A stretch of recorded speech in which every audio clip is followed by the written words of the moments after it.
Hi, I'm Pat Clark with Lifting Gear Hire Corporation, and today we're discussing troubleshooting ideas surrounding our electric chain hoists. We'll start with the basics first. When we do receive a call from one of our customers in regard to our electric chain hoist, it's usually due to one culprit, and that is an inferior power source.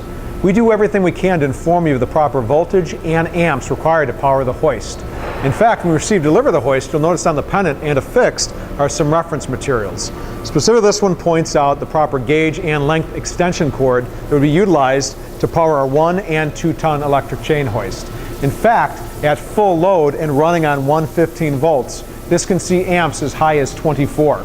We also offer hoists ranging in capacity from 2.5 all the way up to 10 ton and can be wired for either 220 or 440 volts. If it is wired for 220, it can see amps as high as 25. If it's wired for 440, it can see amps as high as 13. So in summary, you want to make sure you check all of the power sources that lead up to the hoist itself. So you may have noticed when you take delivery of the hoist, we ship the controls and the power source separately. On our 1 and 2 ton electric chain hoist, we'll supply you with the cord and the appropriate size 115 plug. On our larger units that are supplied with a 220 or 440 volt, we'll supply you with the whip that has the exposed wires. It's your responsibility to find the appropriate size OSHA plug and fit up accordingly.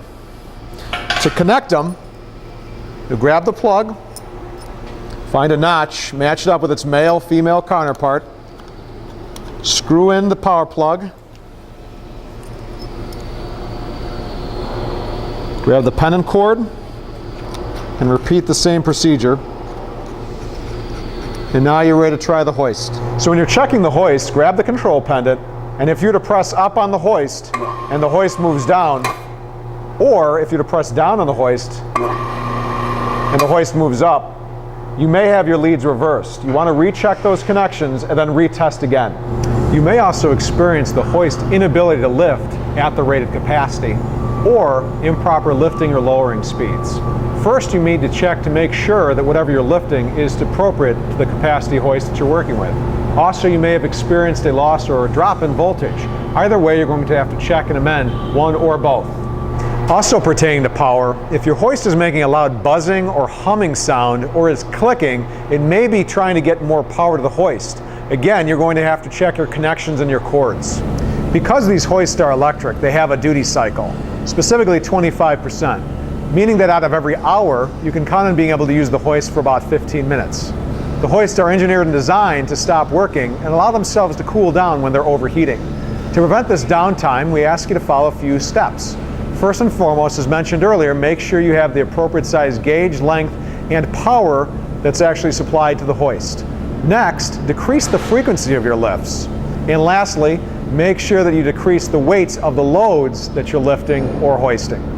These electric chain hoists have an electromagnetic brake on the inside. It's designed to stop all hoisting operations when you're not using the pendant or there's no power to the hoist at all. However, if when the power is off, the hoist continues to run, you must give us a call immediately. If your hoist has the ability to lift but not lower or vice versa, let's start with something rudimentary. We want to make sure that our limit switches are not engaged. Also, depending on the length of the rental, or if you're working in an area with high vibration, you may experience some of the wires on the interior or in the back of the pendant become loose. If that's the case, you want to ensure that the power is off, remove the housing, and inspect for any loose wires there or on the back of the pendant. Before we finish up, I'd like to remind you of a few safety guidelines. It's important to never use the hook and the chain as a sling itself. Doing so can cause deformation of the hook and damage to the chain. In addition, when loading the hook, it's important not to point load it. The hook is engineered and designed to deform to prevent overloading and catastrophic failure. As a good alternative, choose a piece of hardware that can safely rest at the bottom of the hook. In addition, on these multi-chain blocks, we want to make sure we don't capsize the hoist block itself. In doing so, can cause kinks in the chain. Thank you for watching this troubleshooting video. We hope that you found it helpful. For more questions regarding electric chain hoist and other products that we rent, give us a call. As a reminder, the contents of this video were for informational purposes only.